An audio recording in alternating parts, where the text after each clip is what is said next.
বিসমিল্লাহির রহমানির রহিম।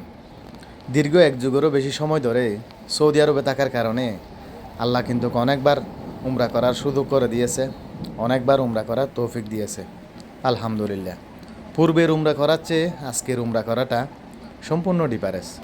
তো এটা আমি আপনাদেরকে একটু পরে শেয়ার করতেছি। আজকে কিন্তু প্রচুর বৃষ্টি। তো আপনারা হয়তো অনেকেই মনে করবেন যে তোয়াব করে পিক তোলার প্রয়োজন কি, ভিডিও করার প্রয়োজন কি। অ্যাকচুয়ালি এগুলো আমি সোশ্যাল মিডিয়াতে আজ পর্যন্ত আমি যতগুলো উমরা করছি একটাও কিন্তু শেয়ার করি নাই। বাট আজকের উমরাটা কিন্তু সম্পূর্ণ ভিন্ন। এটার কারণ আমি আপনাদেরকে ডিটেলসে পরের দিকে বলতেছি আর কি। আমি 12টার দিকে এই যে হেরামের মধ্যে ঢুকে পড়ি। ঢোকার পর তোয়াব করলাম, নামাজ আদায় করলাম, সাফা মারুয়া করলাম, জমজমের পানি খেলাম। তো আমাদের প্রিয় নবী বলে গেছেন, আমাদের আল্লাহ বলছে যে জমজমের পানিতে মানুষের ক্ষুধা নিবারণ হয়। যেখানে যেখানে আমাদের এই যে ব্যথা লাগে বা আমরা অস্বস্তি বোধ করি ওখানে ওখানে আমরা জমজমের পানি দিয়ে মুছে নিই। বা আমাদের জমজমের পানির যদি তৃষ্ণা যদি নাও লাগে তারপরও আমরা এটা পান করতে ভালোবাসি, যেহেতু আমাদের এই যে প্রতিপালক বলছেন, আমাদের রব্বুল আলমিন বলছেন, এই জন্য আর কি। আজকে 12টার দিকে আমি যখন এই যে এখানে ঢুকে পড়ি, পুরা উমরা শেষ করে তখন বের হতে মন চাচ্ছে না। আমার ফ্রেন্ড সার্কেল সবাই চলে গেছে, বলছে যে তুমি থাকো তাহলে আমরা যাই। আমি বলি ঠিক আছে, এই যে আমি বসে থাকি, আপনারা চলে যান। তারপর এই যে আসরের নামাজের পরে মাগরিবের আগে আগে তখন এই যে আকাশে একটু একটু মেঘ করছে। তখন আমি আল্লাহকে দুহাত তুলে দোয়া করতেছি, হে আল্লাহ, আজকে আমাকে এই উমরার মধ্যে তোয়াব করার মধ্যে আমাকে কিন্তু একটু ভিজিয়ে দাও তুমি বৃষ্টি দিয়ে। তখন হয়তো আল্লাহ আমার মতো এই যে গুনাহগার বান্দার দোয়া কবুল করছে। তারপরে এই যে মাগরিবের আগে আগে এমন যে বৃষ্টি শুরু হয়ে গেছে বলার মতো না। বাতাসও প্রচুর, তারপরে বিদ্যুৎ চমকাচ্ছে, মেঘের গর্জন, সব কিছু মিলিয়ে কিন্তু একদম এই যে কি একটা পরিবেশ। এই পরিবেশটা আমি এই যে এক যুগেরও বেশি সময় ধরে আমি সৌদি আরবে আছি, অনেকবার উমরা করছি, ভুলে গেছি কতবার উমরা করছি। তো এই রকম পরিস্থিতি আমি কিন্তু দেখি নাই। এমন বাতাস আসছিল যে ওখানে অনেক এই যে যারা এই যে বলদিয়ার কাজ করে, যারা ক্লিন করে, অনেকেই দুই একজন কিন্তু এই যে হেরামের বাইরে বাতাসে তাদেরকে স্লিপ করে নিয়ে গেছে, এমনটাই অবস্থা। পরে আমি এগুলা ভিডিওতে দেখছি আর কি, এই যে নিউজের মধ্যে।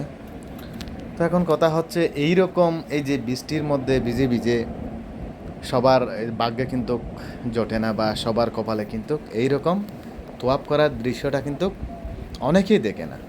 হয়তো আলহামদুলিল্লাহ আজকে এখানে যারা আছে তারা হয়তো আল্লাহর মানে খুবই প্রিয় বান্দা হবে, আমার এমনটাই লাগে আর কি। কারণ এই যে মানুষ খুবই উৎফুল্ল আজকে, এই যে ভিজে ভিজে তোয়াব করতেছে, ভিজে ভিজে উমরা করতেছে। তারপরে মানুষের কোনো ইয়া নাই আপনার এই যে অস্বস্তি বোধ, এটা তো প্রশ্নই ওঠে না, এটা প্রশ্নই আসে না। প্রচুর বৃষ্টি, আপনারা তো দেখতে পাচ্ছেন, মানে এমন অবস্থা হয়ে গেছে। ওই যে হেরামের যে একটা মাঠ আছে ওখানে কিন্তু এই যে 2 আঙ্গুল 3 আঙ্গুল করে সব জায়গাতে পানি হয়ে গেছিল। এই যে একটু একটু শিলাও পড়ছিল মনে হয়, তবে শিলাগুলা ছোটো হওয়ার কারণে ওগুলা কিন্তু পানির সাথে গলে গেছে। তো এখন কথা হচ্ছে আমাদের অনেক বাংলাদেশি ভাইয়েরা উমরা করার জন্য আসে, হ্যাঁ, বিভিন্ন কান্ট্রি থেকে উমরা করার জন্য আসে।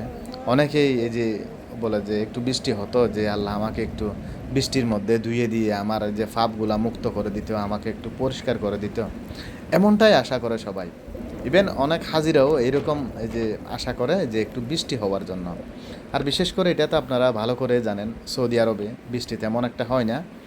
বাট এখন কিন্তু এই যে তুলনামূলকভাবে আগের চেয়ে মানে বৃষ্টির পরিমাণ একটু বেশি হয়ে থাকে।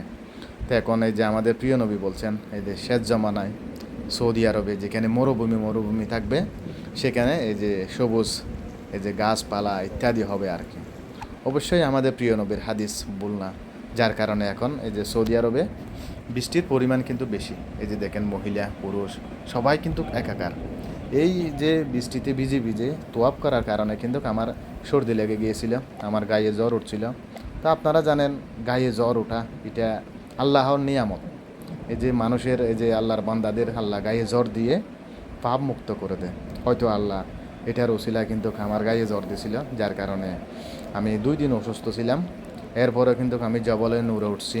তারপরে আপনি এই যে জবল সৌরতে উঠছি, যেখানে আমাদের প্রিয় নবীকে এই যে কাফেররা দাওয়া করছিল, ওখানে উঠছি। আলহামদুলিল্লাহ, আলহামদুলিল্লাহ, আল্লাহর কাছে লাখো কোটি শুকরিয়া আজকে।